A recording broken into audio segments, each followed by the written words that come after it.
បាទសួស្តីពុកម៉ែបងប្អូនទាំងអស់គ្នាថ្ងៃនេះយើងមកធ្វើជាវីដេអូដើមដូងចេញខ្ពោដើមទី2នេះដើមទី2គឺវាចេញបាន3 4ខ្ពោមួយនេះវាចេញមុនគេអញ្ចឹងវាបានធំជាងគេអញ្ចឹងវាចេញបានជា4ខ្ពោហើយយើងមិនបានវេកមើលទេអានេះដើមវគ្គទី2ឥឡូវយើងចង់ដឹងយើងទៅមើលដើមវគ្គទី1តើវាមានក្តឹបប៉ុន្មានរុះប៉ុន្មាននៅសល់ប៉ុន្មានឥឡូវយើងទៅមើលទាំងអស់គ្នាវាមិនឆ្ងាយទេវាជាប់គ្នាទេដើមពីរហ្នឹងនេះដើមទី1ចេញខ្ពោហើយអាក្តឹបនេះគឺវាខ្ពោទី2កាលពីមុនវាមាន7ក្តឹបពេលវាបែកថ្មីបែបនេះវាមាន7ក្តឹបឥឡូវនេះវារុះអស់3ហើយនៅសល់4ហើយ4ហ្នឹងគឺមានស្នាមដូចជាកដោកគេខ្លះមិនដឹងថាវានឹងបានទៅរូបរាងជាផ្លែដូងនាពេលថ្ងៃខាងមុខដែរឬអត់ទេយើងអត់ទាន់សន្និដ្ឋានទេ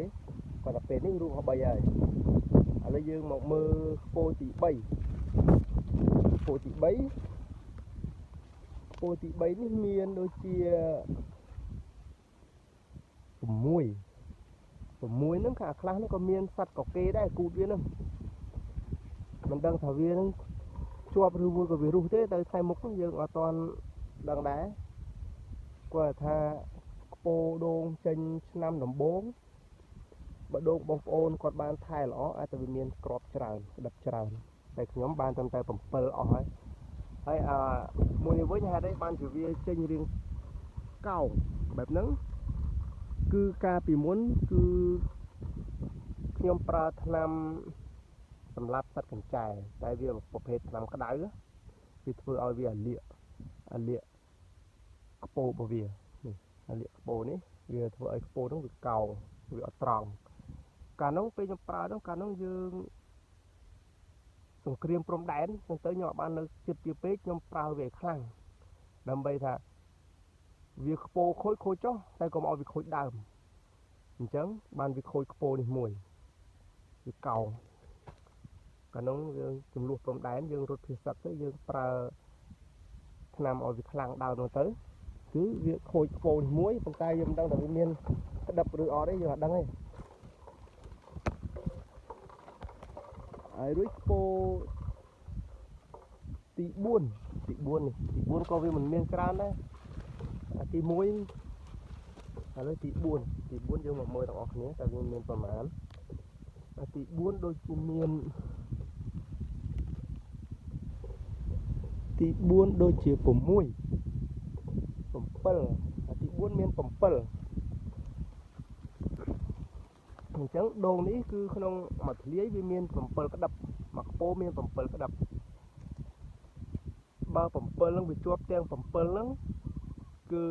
ផ្លែវាធំ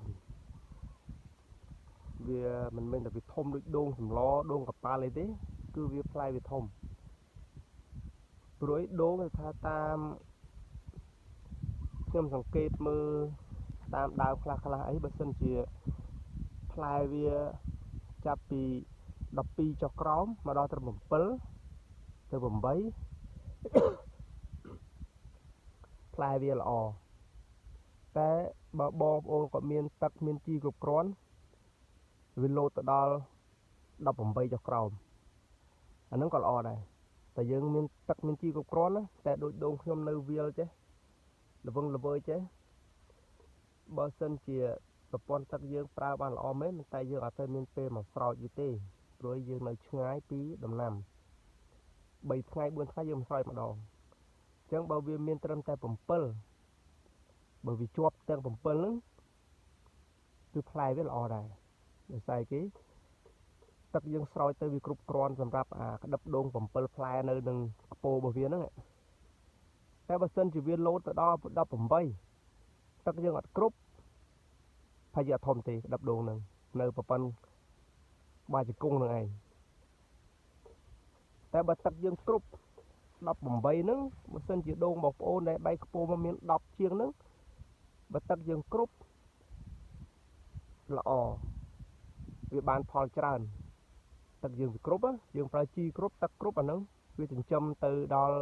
ក្តឹបដូងផ្លែដូងរបស់វាហ្នឹងបានល្អតែសម្រាប់ខ្ញុំនៅវាលល្វឹងល្វើយចេះ3-4 ថ្ងៃមកស្រោចម្ដងគឺវាពិបាកនឹងទទួលផលដែរបើសិនជាផ្លែវាមកធ្លាយមក10ជាងក៏យើងពិបាកដែរដោយសារគេទឹកយើងវាអត់គ្រប់វាបានក្តឹបច្រើនតែទឹកអត់គ្រប់ក៏យើងវាអត់ទាន់បានធំធាត់តាណាទេក្តឹបដូងតែទឹកគ្រប់បានវាល្អ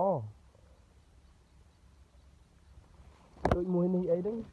មិនដឹងជាថ្ងៃមុខវានៅសល់ប្រហែលទេឥឡូវវានៅសល់4គឺជួសហ្នឹងណាគឺវាចាប់ផ្ដើមចេញខ្ពោទាំងអស់តាមយើងសង្កេតមើលអាខ្លះវាចេញមុនគ្នាមួយខែ2ខែអីទៅអាខ្លះវាឈានទៅដល់ខែ8ក៏អាចមានចេញព្រួយដូងខ្លះយើងយកមកផ្សាំវាតាមក្រោយអាខ្លះទៅកញ្ចែស៊ីពីតូចទៅវាក្រិន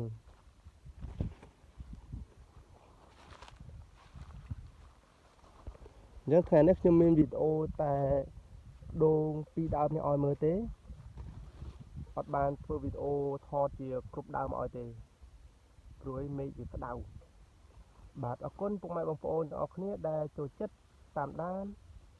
គុណដូងពីតូចរហូតដល់ធំរបស់ខ្ញុំនេះឥឡូវនេះវាធំហើយវាផុតពីតូចហើយវាធំណាយើង